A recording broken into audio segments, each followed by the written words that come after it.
যুক্তরাজ্যে পুলিশের ব্যবহারের জন্য প্রথমবারের মতো মুখমণ্ডল শনাক্তকরণ অ্যাপ চালু হয়েছে। অপারেটেড ইনিশিয়েটেড ফেসিয়াল রিকগনিশন নামে পরিচিত এই অ্যাপটি ইতিমধ্যেই দক্ষিণ ওয়েলসের ৭০ জন পুলিশ কর্মকর্তার মাধ্যমে পরীক্ষা করা হয়েছে। পুলিশ জানিয়েছে, অচেতন বা মৃত ব্যক্তিদের ক্ষেত্রে এই অ্যাপটি দ্রুত ব্যক্তিকে শনাক্ত করতে সাহায্য করবে। কেউ অপরাধমূলক কর্মকাণ্ডের জন্য ওয়ান্টেড হলে অ্যাপটি দ্রুত গ্রেপ্তার ও আটক নিশ্চিত করতে সহায়ক হবে বলে জানানো হয়েছে। যুক্তরাজ্যের পুলিশ বিভাগ থেকে আরও বলা হয়েছে, এতে করে ব্যক্তির পরিচয় নির্ভুলভাবে জানা যাবে, ফলে এজন্য সন্দেহভাজন কাউকে থানায় বা হেফাজতে নেয়ার প্রয়োজন হবে না। পুলিশ জানিয়েছে, অ্যাপের মাধ্যমে ছবি সংরক্ষণ করা হবে না। It's been a range of offences. It's been possession of Class A and Class B drugs.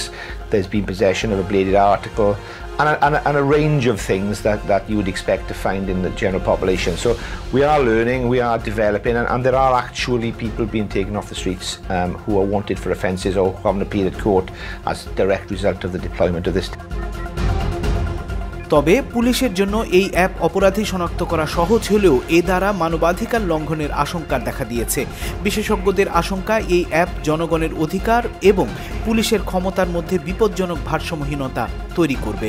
You totally trust your police and you totally trust your government now.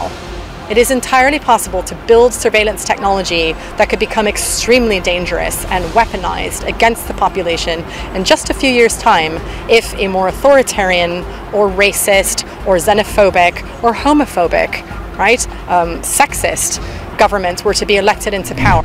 স্টিফেনি বলছিলেন, এ ধরনের নজরদারির প্রযুক্তি মারাত্মক হুমকি হিসেবে দেখা দিতে পারে। যদি কখনো দেখা যায় যে দেশে একটি কর্তৃত্ববাদী সরকার ক্ষমতায় এলো, তখন এই প্রযুক্তি পাবলিকের বিরুদ্ধেই অস্ত্র হিসেবে ব্যবহৃত হতে পারে। মানবাধিকার সংগঠনগুলো বলছে, ব্রিটেনে নাগরিকদের কারো পুলিশকে পরিচয় দেওয়ার বাধ্যবাধকতা নেই যদি না খুব গুরুত্বপূর্ণ কারণ থাকে। কিন্তু এই অনিয়ন্ত্রিত নজরদারির প্রযুক্তি মৌলিক অধিকার কেড়ে নেওয়ার হুমকি সৃষ্টি করেছে।